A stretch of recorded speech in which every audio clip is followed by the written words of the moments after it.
Shalom Bapak Mama Saudara-saudara terkasih, selamat hari Minggu. Kita akan masuk pada Minggu Sengsara yang ke-7, di mana Minggu Sengsara yang ke-7 ini kita akan sama-sama membaca dan merenungkan firman Tuhan yang terambil dalam kitab Lukas 23 ayat 33 hingga ayat yang ke-43. Sebelum kita membaca dan merenungkan firman Tuhan, mari kita sama-sama menaikkan doa sehingga apa yang kita baca, kita renungkan, semuanya itu boleh bermanfaat di dalam diri kita. Mari kita berdoa. Ya Tuhan Allah Bapa kami dalam surga, kami datang di hadapan hadirat-Mu, memohon kuat kuasa penyertaan-Mu, di mana kami akan membaca dan merenungkan firman-Mu. Tuhan, jamah kami, Tuhan sertai kami, sehingga apa yang kami baca, kami renungkan ini, semuanya bermanfaat dalam diri kami. Terkhusus di dalam kehidupan kami ini, kami nyatakan dan kami menjadi pelaku firman. Terima kasih ya Tuhan. Di dalam nama Yesus kami berdoa. Amin. Lukas pasal 23 ayat 33 sampai dengan ayat yang ke-43. Demikian bunyinya. Ketika mereka sampai di tempat yang bernama Tengkorak, mereka menyalibkan Yesus di situ dan juga kedua orang penjahat itu, yang seorang di sebelah kanannya dan yang lain di sebelah kirinya. Yesus berkata, "Ya Bapa, ampunilah mereka, sebab mereka tidak tahu apa yang mereka perbuat." Dan mereka membuang undi untuk membagi pakaiannya. Orang banyak berdiri di situ dan melihat semuanya. Pemimpin-pemimpin mengejek dia, katanya, "Orang lain ia selamatkan. Biarlah sekarang ia menyelamatkan dirinya sendiri jika ia adalah Mesias, orang yang dipilih Allah." Juga prajurit-prajurit mengolok-olok dia. Mereka mengunjukkan anggur asam kepadanya dan berkata, "Jika engkau adalah raja orang Yahudi, selamatkanlah dirimu." Ada juga tulisan di atas kepalanya, "Inilah raja orang Yahudi." Seorang dari penjahat yang digantung itu menghujat dia, katanya, "Bukankah engkau adalah Kristus? Selamatkanlah dirimu dan kami." Tetapi Yesus seorang menegur dia. Katanya, "Tidakkah engkau takut juga tidak kepada Allah, sedang engkau menerima hukuman yang sama? Kita memang selayaknya dihukum, sebab kita menerima balasan yang setimpal dengan perbuatan kita. Tetapi orang ini tidak berbuat sesuatu yang salah." Lalu ia berkata, "Yesus, ingatlah akan aku apabila engkau datang sebagai raja." Kata Yesus kepadanya, "Aku berkata kepadamu, sesungguhnya hari ini juga engkau akan ada bersama-sama dengan aku di dalam Firdaus." Demikianlah firman Tuhan. Bapak Mama, saudara-saudara yang terkasih dalam kasih Yesus Kristus, dikatakan berbahagia bagi kita semua yang mendengarkan firman Tuhan dan merenungkannya dan melakukannya dalam kehidupan kita hari lepas hari. Hosiana. Firman Tuhan hari ini dengan tema Yesus menderita bersama mereka yang sakit dan menderita. Bapak Mama, kalau orang putus cinta atau orang disakiti, dikhianati,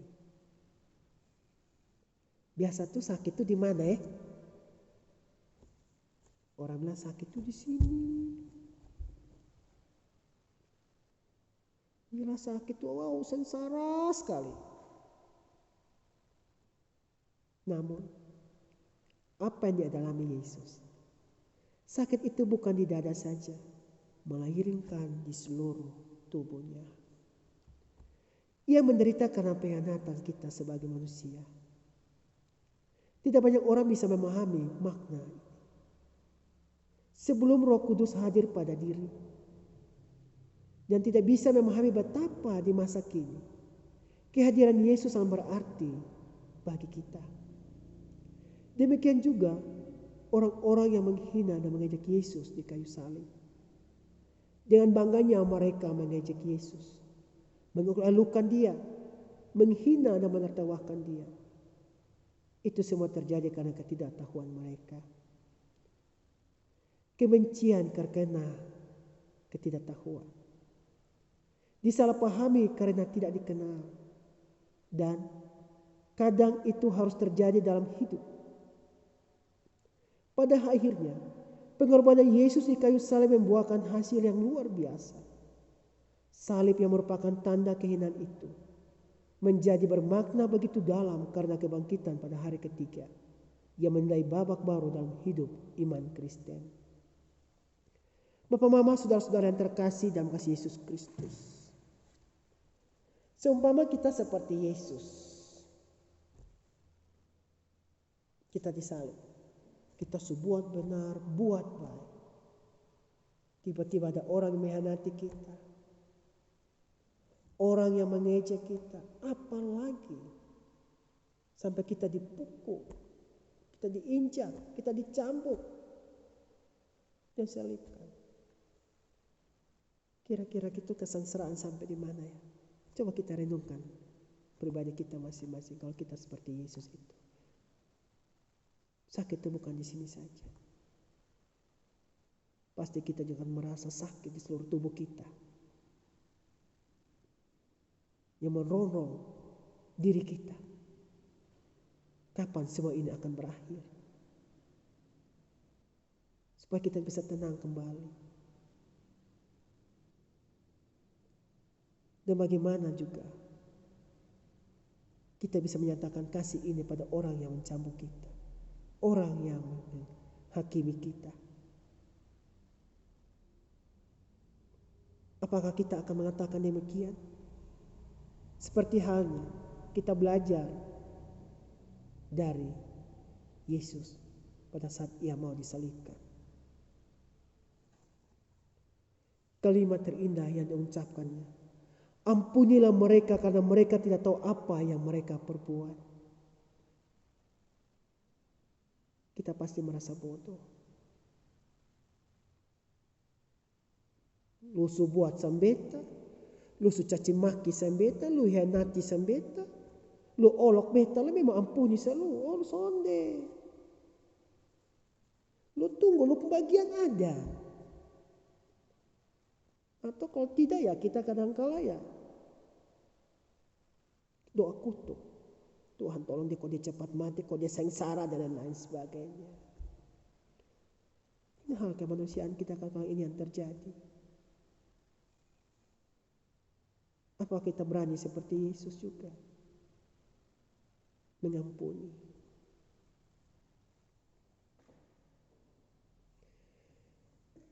Kita harus katakan jujur dalam diri kita. Karena dalam kehidupan kita tidak gampangnya kita bisa mengampuni orang yang berbuat salah. Apalagi pada saat kita sudah dicambuk, sudah mengkhianati, apalagi mencaci maki kita. Yang benar pikiran kita, hati kita pasti dendam dan membalasnya. Bapak, Mama, saudara-saudara yang terkasih, bagaimana kita mau diampuni kalau kita diri sendiri tidak belajar mengampuni orang lain? Katanya kita percaya Yesus, katanya kita pengikut Yesus, tapi kalau kita tidak bisa mengampuni, ini kelemahan kita, Bapak, Mama. Karena kalau kita juga berdoa Bapa kami, dalam doa Bapa kami itu kita katakan jelas, ampunilah kami seperti kami juga tahu mengampuni orang yang bersalah pada kami. Tapi kadang-kadang kita dalam doa ini, kita hanya asal doa, tidak memaknai dengan arti sesungguhnya doa ini. Untuk Tuhan mengajarkan kami untuk belajar mengampuni, untuk belajar mengasihi. Kita hanya bisa asal doa saja supaya Tuhan dengar.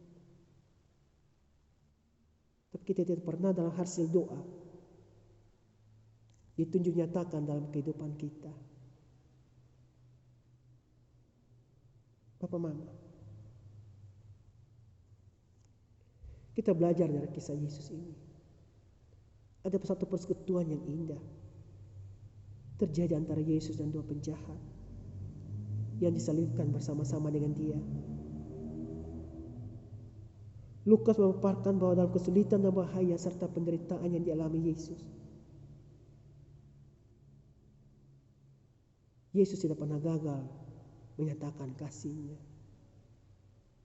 Dia mengampuni, Dia menerima, dan Dia juga mengundang masuk orang-orang yang berdosa masuk dalam kerajaan-Nya. Penjahat yang berada di kanan Yesus, ia percaya tentang Yesus. Ia juga pernah mendengar tentang Yesus, dan ia memutuskan untuk mengikut Yesus.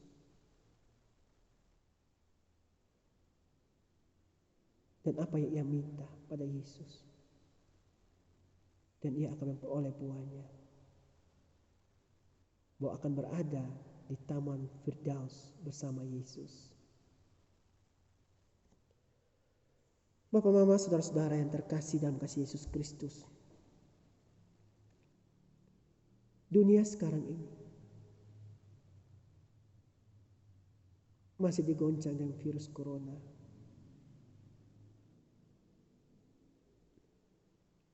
Setiap orang dihimbau untuk beraktivitas dalam rumah saja.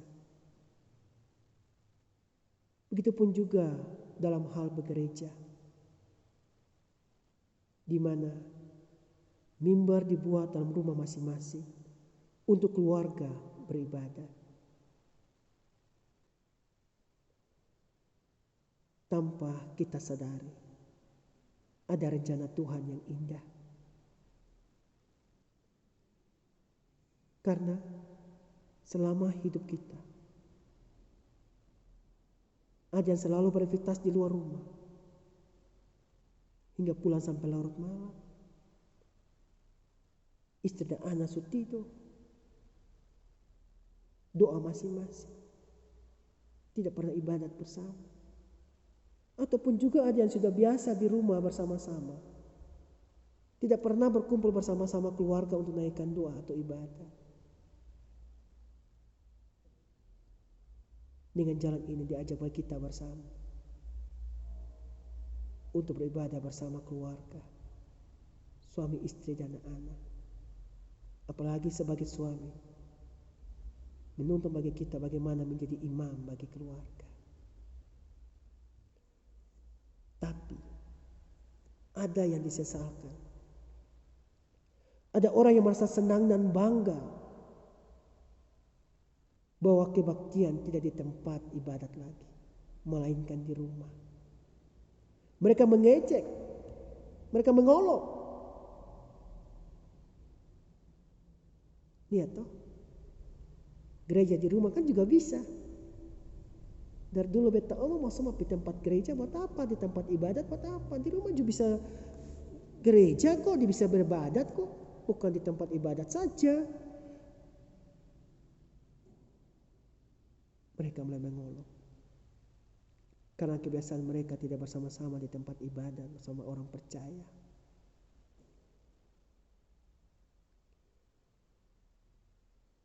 Mereka merasa bangga dengan hal ini yang terjadi. Kita sebagai orang Kristen ditantangkan dua hal ini. Tentang penyakit virus corona, tentang ejekan orang.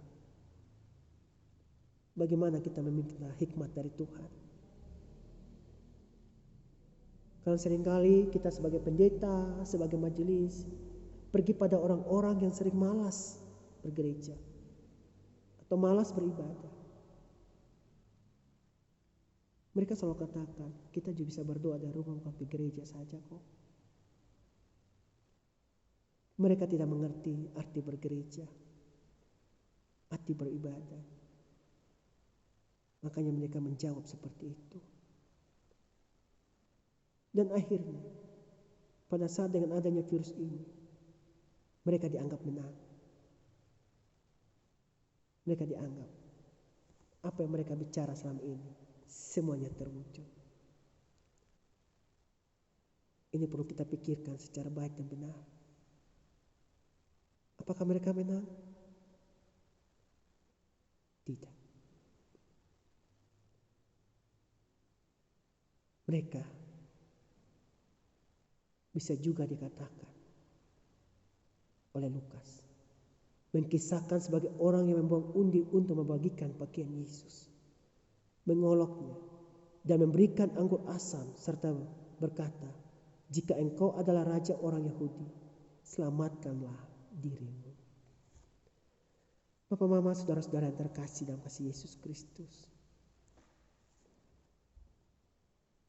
biarkanlah mereka bicara, namun kita jangan patah semangat. Tetap doakan bagi mereka. Seperti apa yang permintaan Yesus kepada Allah Bapa di surga. Ampunilah mereka, sebab mereka tidak tahu apa yang mereka perbuat. Tugas kita ini, mengampuni mereka, mendoakan mereka, sehingga mereka mengerti, memahami kenapa semua ini terjadi. Sehingga mereka bisa sama-sama menaikkan doa dalam rumah bersama keluarga yang ada. Dan mereka diperbarui oleh Yesus. Bapak, Mama, saudara-saudara yang terkasih,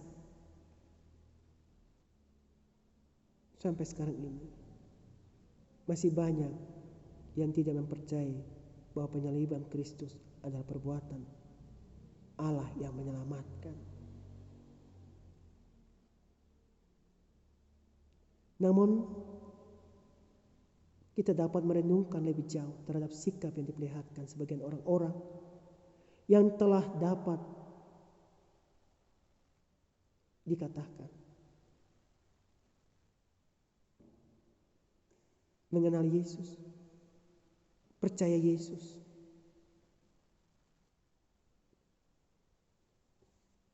namun di dalam kehidupan sehari-hari tidak pernah tunjukkan, nyatakan kasih Yesus.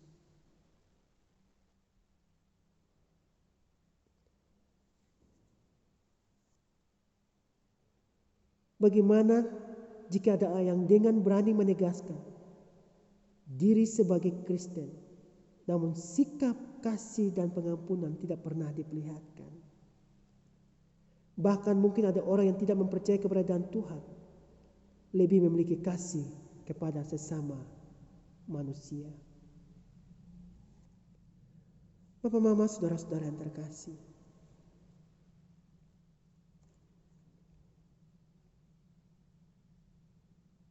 kita biasa bilang mau ikut Yesus. Seperti lagunya, saya mau ikut Yesus, saya mau ikut Yesus sampai selama-lamanya. Meskipun saya susah menderita dalam dunia, saya mau ikut Yesus sampai selama-lamanya. Maaf, sama suara kiri ya, agak kiri-kiri sedikit, tapi saya mengingatkan bagi kita bersama, apakah kita menyanyi lagu saya mau ikut Yesus ini sungguh-sungguh atau tidak, bermakna atau tidak. Artinya kita tunjukkan bagi kehidupan kita sehari-hari bahwa saya mau ikut Yesus, berarti saya juga mau menunjukkan kasih Yesus. Satu hal yang sederhana, mengampuni. Berani tidak? Katanya ikut Yesus. Kalau ikut Yesus, berani dong mengampuni orang, berani dong merelakan dihina, berani dong juga merelakan untuk bagaimana diperbarui. Harus berani dong. Jangan sampai seperti biasanya kita balas dendam, kita marah, ataupun juga kita doa serahkan, doa kutuk bagi orang-orang yang menyakiti kita.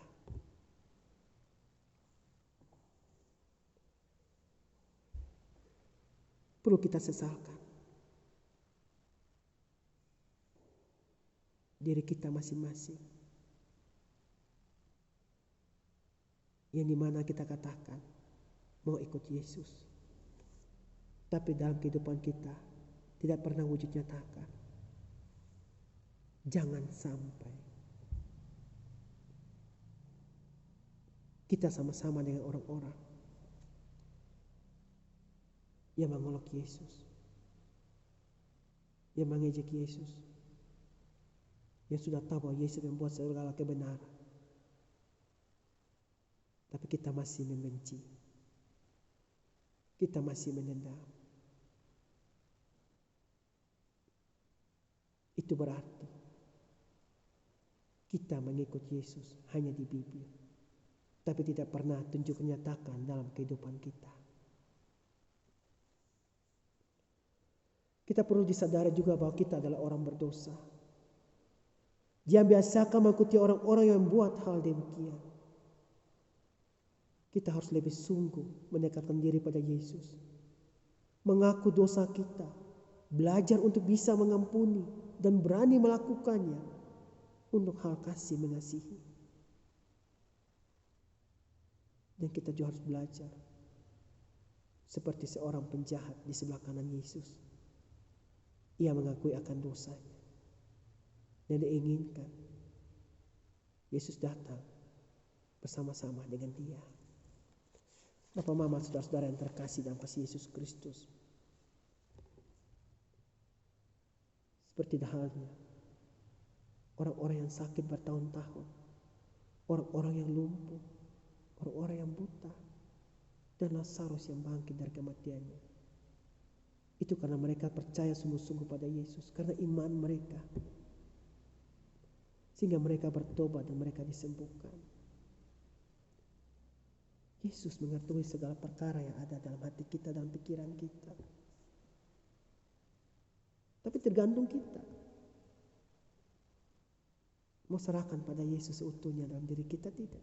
Untuk Yesus tata diri kita, untuk Yesus atur diri kita. Jangan sampai saya maunya beta, saya maunya gue. Ya itu bahasa gaul ya, belum begitu. Bapak, mama, saudara-saudara yang terkasih, sungguh mempercayai Yesus melakukan sebuah mujizat pengampunan sehingga mereka disembuhkan. Tapi kita sebagai pengikut Yesus, janganlah sekali-sekali menguji Yesus seperti iblis yang menggoda Yesus untuk terjun dari bukit. Prajurit yang mengolok atau seorang penjajah yang disalibkan bersama dia di sebelah kiri. Itu sama halnya kepercayaan kita yang sia-sia atau tidak sungguh-sungguh. Akibatnya esok lusa kita sakit dalam hal ini, dan dosa kita tidak bisa lagi diampuni. Jangan menyesal, karena semuanya tidak ada gunanya. Selagi masih ada kesempatan, orang bilang salib telah menjadi kebodohan bagi orang-orang yang menolak kasih dan pengampunan Tuhan Yesus. Dan hal ini kiranya tidak menjadikan seruan kasih dan pengampunan menjadi hal bodoh untuk dilakukan juga. Karena jika demikian halnya, maka kita adalah bahagian dari orang-orang yang mengolok-olok Tuhan Yesus. Kita jangan menolak kasih Yesus. Kita menerima kasih Yesus dan kita lanjutkan di dalam kehidupan kita sebagai orang yang mengenal Yesus.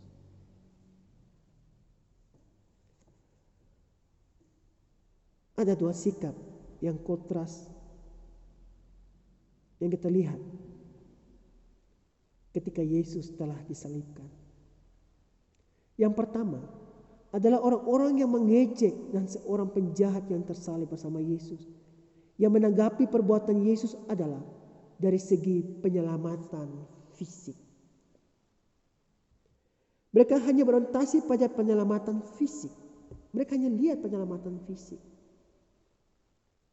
Kalau kamu memang benar-benar anak Allah, selamatkanlah diri. Seperti hal iblis menggoda Yesus. Kalau kamu mau memiliki kerajaan ini, jatuhkanlah dirimu ke bawah.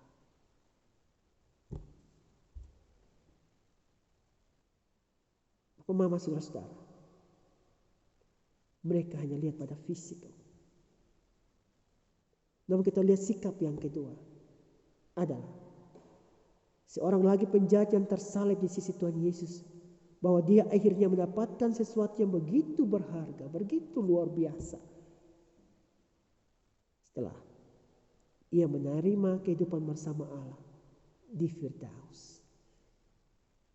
Karena ia melihat perbuatan Yesus dan ia percaya sungguh-sungguh itu dengan hatinya. Akibatnya apa yang ia rasakan? Ia telah mengaku dosa. Ia yakin dosanya sudah diampuni.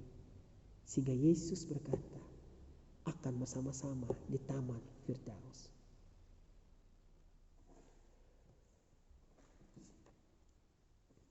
Bapak, mama, saudara-saudara yang terkasih, Yesus melakukan segala sesuatu bukan tentang penyelamatan fisik saja. Ia melebihi semuanya itu. Tapi ada satu keselamatan yang ia buat, yaitu penyelamatan untuk kehidupan yang sesungguhnya. Di dalam minggu sengsara yang ke-7 ini, mengingatkan bagi kita mengapa Tuhan mengizinkan virus corona terjadi di dunia ini.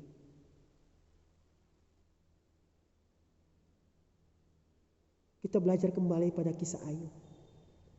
Mengapa Tuhan mengizinkan iblis menggoda Ayub? Bagaimana Ayub menghadapi godaan iblis ini? Bagaimana Ayub menjalankan ujian ini? Kita yakin virus corona ini adalah godaan iblis, ya, untuk menghancurkan manusia, untuk membinasakan manusia. Supaya apa? Manusia jauh dari Tuhan Yesus. Manusia tidak dekat Tuhan Yesus lagi. Manusia dengan ketakutan, takut virus, bukan takut Tuhan. Tapi kalau buat dosa di dunia, sudah takut Tuhan. Virus datang, takut virus. Anehnya kita manusia di sini.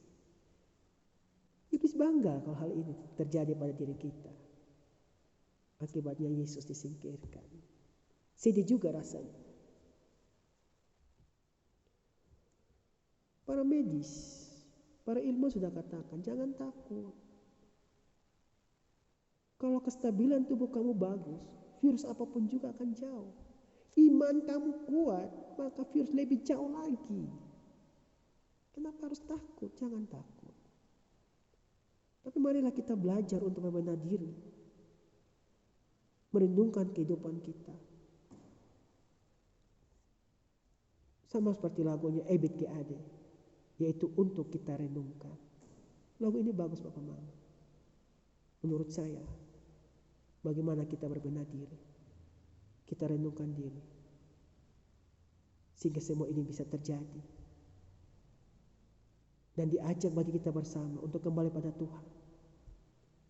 Untuk menyenangkan hati Tuhan. Luar biasa Bapak Mama kalau kita lakukan ini. Dan kita pun juga merendungkan dalam kehidupan kita. Untuk selalu bersama. Berkumpul dengan keluarga. Walaupun kebiasaan kita selalu beraktivitas di luar. Pulang malam. Istri dan anak sudah tidur. Atau suami dan anak sudah tidur. Akibatnya ibadat masing-masing. Berdoa masing-masing. Dengan jalan seperti ini keluarga dikumpulkan. dan bagi bapak suami sebagai imam sudah dinyatakan, yaitu memimpin ibadah di dalam rumah tangga masing-masing. Luar biasa Bapak Mama. Terpenting kita beribadah dan sungguh-sungguh, nyatakan kasih Tuhan, mengangkat hati pikiran kita kepada Tuhan, sehingga Tuhan selalu menjamah keluarga kita dan kita selalu terlindungi. Iman kita semakin kokoh dan kuat, sehingga godaan apapun juga, ujian apapun juga, kita bisa menjalani semuanya. Dan akhirnya juga seperti Ayub, ia mendapat suatu penyelamatan iman yang luar biasa. Fisik, begitupun juga rohnya. Ia menghadapi ujian yang penuh kesabaran, ketekunan, dan selalu tetap percaya pada Tuhan. Ini yang harus kita lakukan. Ini yang harus kita jalani. Janganlah kita takut terhadap virus ini. Kadang-kala orang bilang, saya baca di berita-berita, baca di media sosial, virus ini terjadi karena faktor elit global, elit politik, ataupun kekuasaan iblis yang akan menghancurkan dunia dengan cara bermacam-macam supaya manusia ini takut, trauma, stres, sehingga fisik mereka lemah dan mereka tidak berdoa pada Tuhan lagi. Mereka tidak takut Tuhan lagi, malah takut virus ini. Dan akibatnya manusia mau jatuh dan menyembah iblis. Perlu kita renungkan untuk bagaimana kita menghadapi ini, yaitu kekuatan iman kita. Siapa yang datang pada Yesus dan berseru padanya dan memohon padanya, jelas ia akan menyembuhkan dan ia akan selamatkan. Kita dikumpulkan bersama juga, bersama keluarga, untuk mendoakan bagi orang-orang yang menderita sakit. Para medis, Pemda, pemuka agama, yang sama-sama berjuang untuk melawan virus corona ini. Itu pun orang yang menderita sakit. Seperti halnya tema, Yesus menderita bersama orang yang menderita dan sakit. Yesus bersama dua penjahat. Ia merasakan dua penjahat yang di mana ada yang mengakui dosanya, Yesus juga mengampuni dia. Begitupun juga bagi penjahat dan prajurit yang ada, Yesus tetap mengampuni mereka. Karena visi misi yang datang dunia untuk menyelamatkan manusia dan mengampuni segala dosa manusia. Kita memohon pada Tuhan, sehingga Tuhan selalu memberikan kekuatan, kesehatan bagi para medis dan dokter yang ada, alat-alat yang dipakai. Begitupun juga bagaimana pemerintah menjalankan tugasnya dengan baik, sehingga semuanya dapat dijalankan dengan penuh kuasa Tuhan dan semuanya terpenuhi. Dan orang-orang yang menderita sakit pun juga dapat disembuhkan. Dan virus ini akan hilang. Bapak, Mama, saudara-saudara yang terkasih dalam kasih Yesus Kristus, dalam doa kita yang sungguh-sungguh, untuk bagaimana kita juga berbenah diri, kita belajar mengampuni. Ingatlah, di dunia ini kita hanya sakit di fisik saja. Tapi bagi yang sungguh-sungguh melakukan kehendak Tuhan dan kebenaran, kita sakit di fisik. Tapi kita harus yakini satu hal, seperti apa kata Yesus pada penjahat di sebelah kanannya. Roh kita, jiwa kita akan bersama-sama di dalam kerajaan, yaitu Firdaus. Tuhan memberkati kita semua. Shalom.